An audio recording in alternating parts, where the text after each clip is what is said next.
오늘 말씀의 제목을 따라 해보시겠습니다. 순종합니다. 원래 우리 교회 표이기도 합니다. 그래서 오늘 교회 표 또 세 가지 우리가 꼭 지켜야 할 순종의 사항들에 대해서 오늘 본문 말씀을 통해 우리가 함께 은혜를 나누고자 합니다. 요아스 왕은 분열 이스라엘 왕국의 12대 왕으로서 원래 이름은 여호아스라는 이름을 가졌던 그런 사람입니다. 주전 805년부터 790년까지 16년간 북이스라엘을 다스렸던 그런 왕이었는데요. 안타깝게도 북이스라엘은 이제 솔로몬 왕 이후에 남과 북으로 갈라진 이후 참 첫 번째 왕 여로보암으로부터 시작해서 마지막 왕 19대 호세아 왕에 이르기까지 한결같이 모두가 하나님 보시기에 악한 왕들 뿐이었어요. 무엇보다 처음 여로보암 때부터 시작된 우상 숭배가 대대로 후대 왕들에게 그대로 이어졌던 것입니다. 요아스 왕도 마찬가지였어요. 우리 열왕기하 13장 10절과 11절 한번 읽어보시겠습니다. 유대야의 왕 요아스의 제37년에 여호아스의 아들 요아스가 사마리아에서 이스라엘 왕이 되어 16년간 다스리며 여호와께서 보시기에 악을 행하여 이스라엘에게 범죄하게 한 느밧의 아들 여로보암의 모든 죄에서 떠나지 아니하고 그 가운데 행하였더라. 유다의 왕도 요아스였고 공교롭게 이 북이스라엘의 왕도 이름이 똑같이 요아스였는데 16년 동안 북이스라엘 요아스 왕이 이스라엘을 다스리는 동안 바로 첫 번째 왕 그 조상 여로보암의 우상 숭배 죄에서 그도 떠나지 아니하고 하나님 보시기에 악을 행하였다는 거예요. 그렇지만 이 어둠의 시대에도 이스라엘에게 한 가지 희망이 있었습니다. 그것은 하나님의 사람 선지자 엘리사가 북이스라엘에 그대로 영적 지도자로 남아 있었다는 거예요. 그런데 그 엘리사마저 이제 나이 먹어 죽음을 앞두게 됩니다. 오늘 요아스 왕과 죽음을 앞둔 엘리사 사이에 어떤 일이 벌어졌을까요? 우리 크게 첫 번째로 따라해 보시겠습니다. 이스라엘의 병거와 마병이요. 요아스 왕이 왕으로 이스라엘을 다스렸던 때는 이스라엘에게 굉장히 정치적으로, 군사적으로, 사회적으로 어려웠던 시기였어요. 이스라엘의 북동쪽에 위치했던 아람 족속이 힘을 키워서 요아스의 할아버지 예후 왕 그때부터 계속해서 북이스라엘을 공격하고 그 영토를 침범해 왔습니다. 하나님은 선지자 엘리야와 엘리사를 통해서 바로 이스라엘이 우상에서 돌이킬 것을 끊임없이 말씀하였는데 이스라엘은 우상 숭배를 돌이키지 아니하고 계속 하나님을 거역함으로 이제 하나님은 이스라엘이 그 이방 족속을 통해 고통을 겪도록 내버려 두셨던 것이죠. 우리 본문 7절 말씀을 한번 같이 읽어보시겠습니다. 열왕기하 13장 7절입니다. 같이 읽겠습니다. 아람 왕이 여호와스의 백성을 멸절하여 타작 마당에 티끌같이 되게 하고 마병 50명과 병거 10대와 보병 10,000명 외에는 여호와스에게 남겨두지 아니하였더라. 아람 왕의 공격을 받아 이제 모든 나라가 다 이제 참으로 짓밟힘을 당하게 되었어요. 특별히 북이스라엘의 군대가 거의 전멸을 당하고 아주 소수만의 군대가 남게 되었다는 것입니다. 이런 상황 속에서 요아스 왕에게 청천벽력 같은 소식이 들려옵니다. 이스라엘의 위대한 선지자 엘리사가 병이 들어 죽게 되었다는 그런 소식이었어요. 하나님 보시기에 악한 왕이었지만 그래도 엘리사가 그동안 행하였던 놀라운 능력과 기적을 이 요아스 왕도 보고 경험한 바가 있었기에 이제 엘리사마저 죽는다는 것은 국가적으로 심각한 위기 상황이라고 그가 느낄 수밖에 없었던 것입니다. 요아스 왕은 즉시로 엘리사의 집으로 달려가 울며 엘리사를 부릅니다.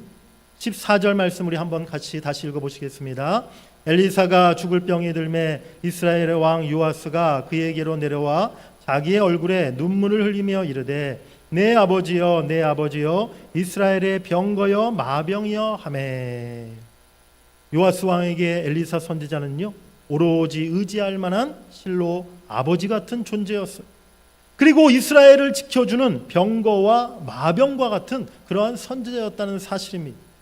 앞서 7절에서 아버지 왕 때 아람의 공격을 받아서 이스라엘의 병거와 마병이 거의 전멸되었다 말씀드리지 않았습니까? 이제 요아스에게 이 나라를 지켜줄 수 있는 병거와 마병은 바로 엘리사였다는 것이죠. 요아스에게 엘리사는 나라를 지켜주는 최후의 보루와 같은 그러한 존재였다는 것입니다. 그런데 오늘 요아스 왕은요, 진짜 중요한 것을 깨닫지 못하고 있었어요. 아람의 위협과 나라의 위기 속에서 정말 의지해야 할 아버지는 선지자 엘리사가 아니라 여호와 하나님이라는 사실을 그가 깨닫지 못했다는 것이죠. 이스라엘을 지켜주는 병거와 마병이 바로 하나님이 되어야 한다는 사실을 그가 올바로 알지 못했던 것입니다. 요아스의 고백 속에 참으로 그가 울며 엘리사를 찾아왔을 때 그가 하나님을 향한 그 믿음의 고백을 했더라면 얼마나 좋았겠습니까? 내 아버지가 바로 여호와 하나님이심을 고백하면서 이스라엘의 병거와 마병이 바로 이스라엘을 지켜주실 하나님의 능력임을 그가 신뢰하고 고백했더라면 얼마나 더 좋았겠습니까? 아마도 그랬다면 요아스의 삶과 이스라엘의 운명이 완전히 달라지지 않았을까라는 생각을 갖게 돼요. 사랑하는 여러분들, 오늘 여러분들의 병거와 마병은 무엇입니까? 오늘 우리가 2024년도 첫 번째 신년 주일을 이렇게 맞이하는데요. 올 한 해 여러분들은 무엇을 의지하고 또 무엇의 힘을 얻어 이 한 해를 살아가시려고 생각하십니까? 지금 여러분들이 붙잡고 의지하는 것이 무엇입니까? 눈에 보이지 않는 하나님보다 당장 우리의 눈에 보이는 물질이나 사람을 지금 내가 더 의지하려고 하고 있지 않습니까? 열왕기하 6장 말씀에 보면요, 아람 왕이 눈에 가시였던 엘리사 선지자를 죽이기 위해서 큰 군대를 엘리사가 있던 도담성으로 보내요. 그래서 그 도담성을 삥 둘러 포위합니다. 아침에 엘리사의 종이 일어나 보니까 참으로 그 아람의 엄청난 군대를 보고 깜짝 놀라 두려워와 공포에 떨게 되었어요. 그때 엘리사가 사환에 눈을 열어달라 하나님 앞에 간절히 기도했죠. 사환의 눈이 떠져서 이제 다시 한번 사환이 밖을 바라보니 어떠한 것이 보이게 되었습니까? 하나님의 불말과 불병거가 그 성을 빙 둘러싸고 있는 것을, 아람 군대를 오히려 하나님의 군대들이 포위하고 있는 것을 바로 그 종이 보게 된 줄 믿습니다. 우리의 영적인 눈이 활짝 열리기를 간절히 원합니다. 우리가 눈에 보이는 것만을 의지하고 바라보는 것이 아니라 눈에 보이지 않지만 지금도 하나님께서 우리와 함께 하시며 하나님께서 우리의 병거와 마병이 되셔서 우리를 지켜주심을 우리가 바라볼 수 있기를 원합니다. 오늘 우리의 병거와 마병 되시는 하나님을 더 의지하며 신뢰하며 그 하나님의 능력으로 승리하는 한 해를 살아가시는 여러분들이 되시기를 주의 이름으로 간절히 축복합니다. 우리 두 번째로 따라해 보시겠습니다. 말씀의 순종. 엘리사는 이렇게 참 자격 없고 못난 요아스 왕이었지만 그래도 요아스가 이스라엘을 통치하는 왕이었기에 그에게 마지막 작별의 선물을 주기를 원했어요. 그 선물은 바로 아람으로부터의 구원이고 전쟁의 승리였습니다. 엘리사는 요아스 왕에게 동쪽 창문을 열고 화살을 쏘라라고 명합니다. 그리고 그 화살은 아람으로부터의 구원과 승리를 의미하는 것임을 그에게 말해 주었어요. 우리 17절 말씀을 한번 읽어보시겠습니다. 이르되 동쪽 창을 여소서 하여 곧 열매 엘리사가 이르되 쏘소서 하는지라 곧 쏘매 엘리사가 이르되 이는 여호와를 위한 구원의 화살 곧 아람에 대한 구원의 화살이니 왕이 아람 사람을 멸절하도록 아벡에서 치리이다 하니라. 아멘. 그 명령에 순종해서 요아스 왕이 이제 창문을 열고 바로 화살을 쏘았죠. 그리고 나서 엘리사가 다시 왕에게 두 번째 명령을 내립니다. 바로 그 쏘았던 화살을 잡고 남은 화살을 잡고 땅을 치라라고 그렇게 명령을 내린 거예요. 그때 요아스 왕이 어떻게 행동합니까? 우리 18절을 한번 또 읽어보시겠습니다. 또 이르되 화살들을 집으소서 곧 집음에 엘리사가 또 이스라엘 왕에게 이르되 땅을 치소서 하는지라 이에 3번 치고 그친지라. 요아스 왕이 몇 번을 땅을 쳤다고요? 네, 3번. 우리 한국 사람의 피가 흐르나 봐요. 우리 한국 사람들이 3-4번을 좋아하는데 요아스도 오늘 땅을 3번 화살을 치고 멈췄어요. 그랬더니 엘리사가 요아스 왕에게 막 화를 내는 거예요. 왕이시여 어찌하여 3번만 치십니까? 적어도 대 6번 이상을 쳤어야 하는 건데 그랬더라면 우리의 대적 아람을 완전히 진멸시킬 수 있었을 터인데, 완전한 승리를 하나님이 우리에게 주셨을 터인데 왕이시여 어찌하여 3번만 치고 멈추십니까? 이제 왕은 3번 승리할 수 있게 될 것입니다 라고 엘리사가 그렇게 이야기하는 것이죠. 후에 엘리사의 이 예언대로 요아스는 아람과의 싸움에서 3번 승리하게 되었고요, 그러함으로 빼앗겼던 이스라엘의 성읍을 일부 회복할 수가 있었어요. 25절에 그렇게 말씀하고 있죠. 바로 붙인 여호와스가 빼앗겼던 그 성읍을 3번 승리하여 회복하게 되었다라고 25절에 말씀해 놓고 있습니다. 요아스 왕은 우상을 섬겨왔던 악한 왕이었어요. 하나님을 두려워하고 의지하기보다는 보이는 적들을 두려워하고 사람만을 의지했던 참 믿음 없는 사람이었습니다. 그런데 이런 요아스 왕도 오늘 엘리사 선지자의 명령에 순종하였을 때 완전한 승리는 아니었지만 그러함에도 하나님의 도우심과 승리를 그가 경험할 수 있었다는 것입니다. 예수님께서 유대 땅 이제 복음을 전하실 때 예수님의 몸은 하나밖에 없지 않습니까? 육신의 몸으로 이 땅에 오셨기에 그러기에 더 많은 사람들을 만나고 더 많은 사람들에게 복음을 전하실 수가 없었던 거예요. 그래서 이제 특별히 70명의 제자들을 이제 각 곳에 파송하시게 됩니다. 그런데 그 당시 제자들의 영적 상태가 사실은 아주 부족하고 형편없는 모습이었다는 거예요. 우리가 복음서를 통해 예수님의 제자들이 어떠한 사람이었는지 너무나 잘 알고 있지 않습니까? 참 믿음 없고 또 참 욕심 많고 또 감정에 치우치고 또 시기 질투 많고 또 참 비겁하고 겁이 많았던 그런 사람들이 예수님의 제자들이었잖아요. 예수님을 가장 가까이서 따랐던 12제자들도 그와 같은 모습이었는데 남은 70명의 제자들 더 오죽했겠습니까? 그래서 예수님께서도요 그들을 보내실 때 참 걱정스러운 마음을 표현하세요. 누가복음 10장 3절 말씀에 보니까 갈지어다 내가 너희를 보냄이 어린 양을 이리 가운데로 보냄과 같도다 라고 예수님이 그렇게 말씀하십니다. 그럼에도 불구하고 제자들은요 주님이 명하신 대로 이제 순종하여 나갔어요. 그리하여 주님이 말씀하신 대로 가르치신 대로 하나님의 나라가 가까이 왔음을 전하였고 또한 많은 사람들에게 회개의 말씀을 그들이 선포하였던 것입니다. 그 결과가 어떻게 나타났습니까? 우리 누가복음 10장 17절 말씀 읽어보시겠습니다. 70인이 기뻐하며 돌아와 이르되 주여 주의 이름이면 귀신들도 우리에게 항복하더이다. 아멘. 할렐루야. 네, 믿음 없는 참 연약한 제자들, 그들이 예수님 말씀에 순종하여 그저 예수님이 가르쳐 주신 대로 하나님 나라 복음 회개를 선포하였더니 귀신들이 쫓겨나가고 귀신들이 두 손 들고 항복하고 많은 사람들이 죽게 돌아오는 놀라운 역사들이 나타나는 줄 믿습니다. 오늘 우리들에게 다 부족함이 있고 허물이 있지 않습니까? 우리의 믿음이 참 작고 연약해요. 오늘 우리가 다시 한번 하나님께 새로운 직분 또 청지기로 임명을 받았는데요. 참 우리의 모습, 우리의 작은 믿음을 생각하면 올해 내가 이런 직분, 이런 사명을 받는 것이 마땅한 것인가? 참 내가 하나님 옆에 너무 부끄럽다. 내가 이런 모습으로 올해 내가 이 사명을 어떻게 감당할 것인가? 그야말로 하나님, 제가 올해는 참 그 사명 감당할 수가 없습니다. 올해는 그 사명 저에게 주지 마세요. 우리가 참 그럴 수밖에 없는 모습임을 고백할 수밖에 없어요. 하지만 그럼에도 불구하고 우리가 주의 말씀에 순종하여 주의 말씀대로 행할 때 하나님께서 우리를 도와주시고 또 우리 가운데 일하신다는 사실을 여러분들이 믿으시길 간절히 바랍니다. 오늘 요아스 왕도 참으로 그렇게 믿음 없고 악했던 요아스 왕도 선지자의 말에 순종했을 때 하나님이 그에게 승리를 주셨다는 거예요. 참 연약하고 비겁한 제자들도 주의 말씀에 순종했을 때 하나님 나라의 큰 역사를 경험하게 된 줄 믿습니다. 말씀에 순종하기 위해서 올 한 해 무엇보다 하나님의 말씀을 더욱 가까이 하시는 여러분들이 되시기를 간절히 바랍니다.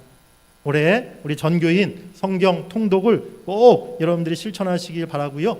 또 우리 매일 성경 말씀, 생명의 산 말씀도 우리 큐티를 통해서 날마다 새벽마다 또 시간을 내어서 묵상하시기 바라고 더 중요한 것은 매주 강단에서 선포되는 주의 말씀에 여러분들이 귀 기울이시고 순종하시길 힘쓰시는 여러분들이 되시기를 간절히 바랍니다. 김경민 목사라는 사람에게 여러분들이 순종하는 게 아니에요. 제가 얼마나 대단한 사람이라고 여러분들이 저에게 순종하겠습니까? 설교자를 통해서 하나님이 여러분에게 들려주시는 그 말씀에 여러분들이 순종하시기를 간절히 바랍니다. 그리하여 올 한 해 하나님의 말씀에 순종하심으로 말씀의 은혜와 큰 능력을 경험하시는 여러분들 다 되시기를 주의 이름으로 간절히 축복합니다. 우리 한번 따라해 보시겠습니다. 성령의 이끄심에 순종. 올해 우리가 두 번째로 성령의 이끄심에 순종하는 한 해가 될 수 있기를 원해요. 오늘 본문 엘리사와 요아스 왕의 이 대화 속에서 우리가 한 가지 그런데 조금 궁금한 점이 생깁니다. 엘리사가 요아스 왕에게 화살을 이렇게 땅에 칠 때 3번만 쳤다고 화를 내지 않았습니까? 그렇다면 엘리사가 좀 미리 요아스 왕에게 몇 번 이상 치라고 미리 말을 해주었다면 얼마나 좋았을까? 그런 생각이 들어요.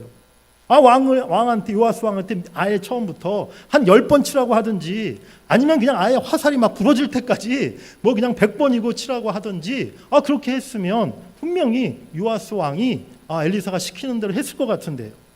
화살로 땅을 치되 조금만 치지 말고 가능한 힘껏 많이 치면 칠수록 좋다고 그렇게 살짝 좀 힌트라도 주었으면 얼마나 좋았겠습니까?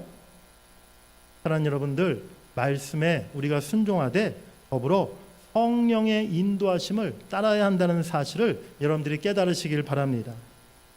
우리는 하나님께서 우리에게 계명을 지키며 기도하고 전도하고 형제들과 이웃들을 용서하고 사랑하며 섬기라 하신 것 우리가 너무나 잘 알고 있어요.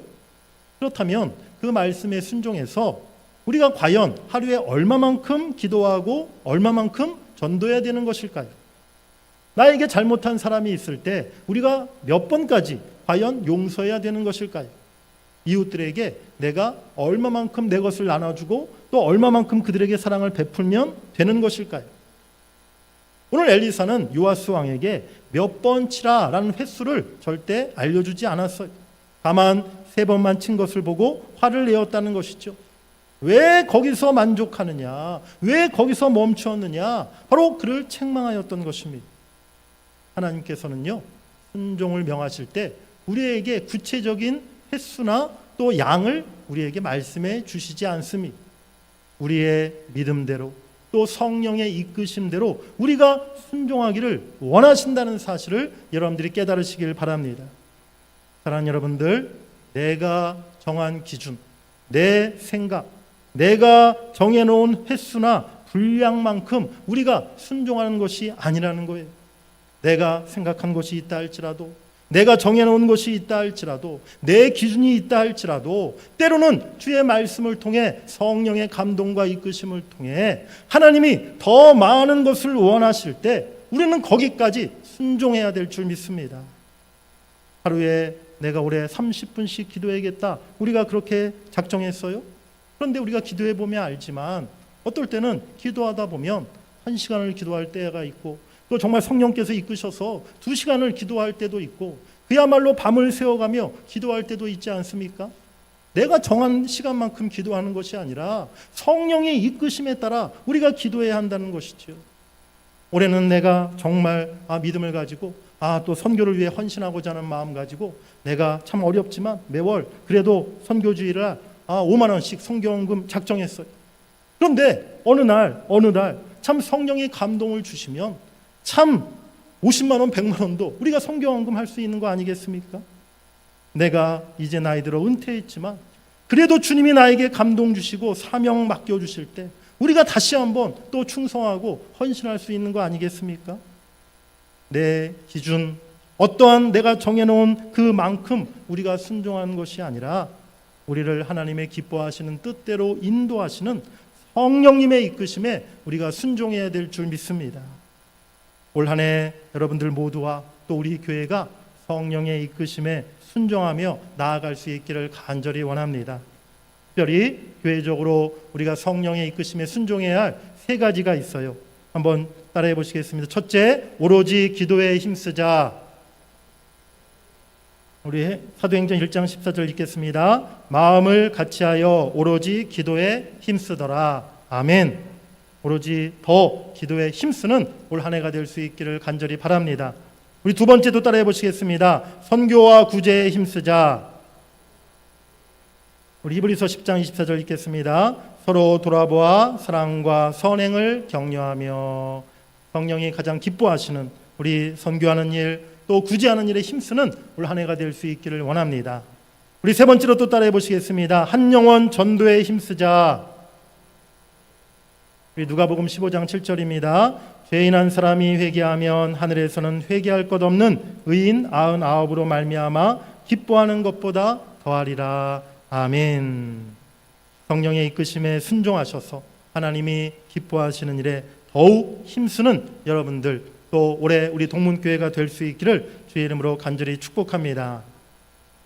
우리 네 번째로 따라해 보시겠습니다. 다음 세대 신앙 계승의 순종.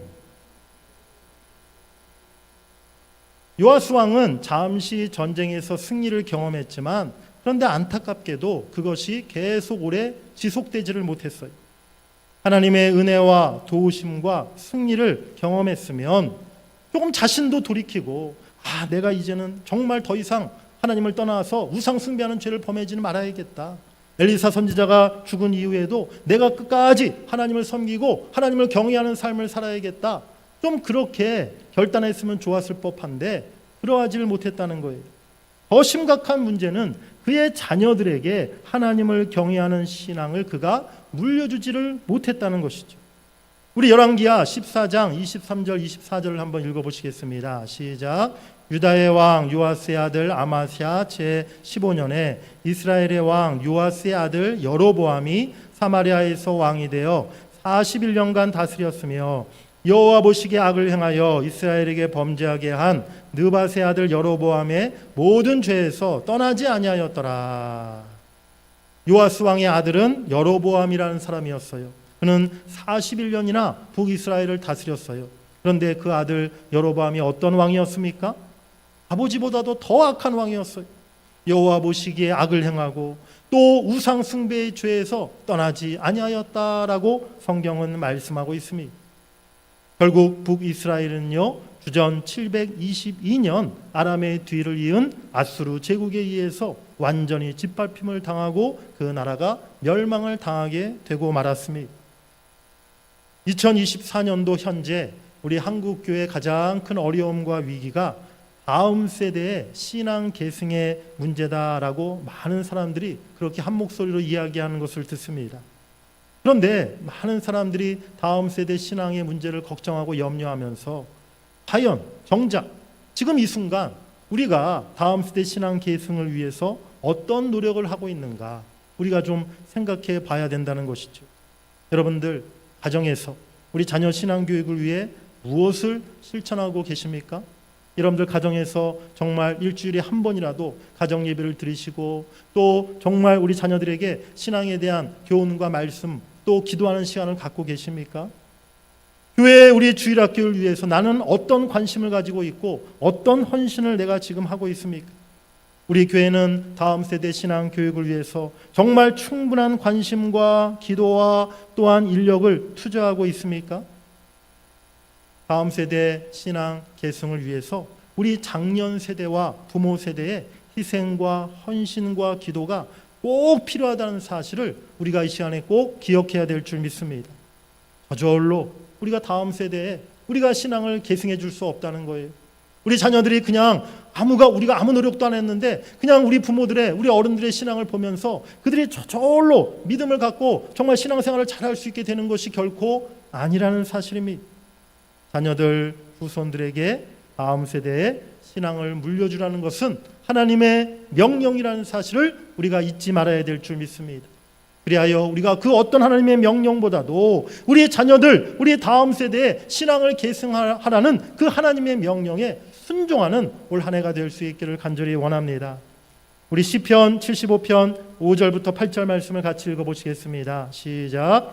여호와께서 증거를 야곱에게 세우시며 법도를 이스라엘에게 정하시고 우리 조상들에게 명령하사 그들의 자손에게 알리라 하셨으니 이는 그들로 후대 곧 태어날 자손에게 이를 알게 하고 그들은 일어나 그들의 자손에게 일러서 그들로 그들의 소망을 하나님께 두며 하나님께서 행하신 일을 잊지 아니하고 오직 그의 계명을 지켜서 그들의 조상들 곧 완고하고 패역하여 그들의 마음이 정직하지 못하며 그 심령이 하나님께 충성하지 아니하는 세대와 같이 되지 아니하게 하려 하심이로다.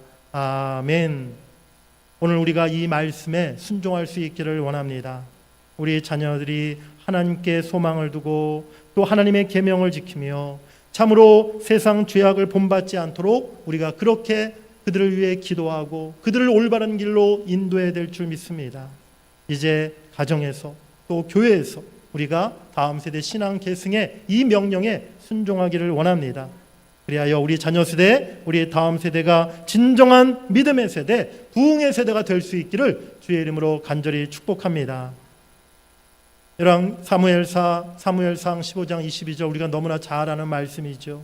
순종이 제사보다 낫고 듣는 것이 순양의 기름보다 나으니라. 아멘. 하나님은요, 그 어떤 제사, 그 어떤 제물보다 순종을 원하시는 줄 믿습니다. 그러하기에 올 한 해 우리가 더욱 하나님 앞에 순종하는 삶을 살아가기를 원합니다. 하나님 말씀에 절대 순종하고 성령의 이끄심에 따라 순종하고 다음 세대 신앙 계승 이 사명에 순종하는 여러분들 또 우리 교회가 될 수 있기를 간절히 바랍니다. 우리가 순종할 때 하나님은 우리와 함께 일하시고 또 우리 가운데 큰 역사를 행하실 줄 믿습니다. 그리고 순종하는 자에게 하나님은 반드시 더 큰 은혜와 복을 주신다는 사실을 여러분들이 꼭 기억하시기를 간절히 바랍니다. 그 하나님의 역사와 축복을 경험하고 누리시는 그러한 순종의 삶, 순종의 교회가 될 수 있는 이 한 해가 될 수 있기를 주의 이름으로 간절히 축원합니다. 우리 다 같이 크게 한번 따라 외쳐보시겠습니다. 하나님 말씀에 순종합니다. 성령의 이끄심에 순종합니다.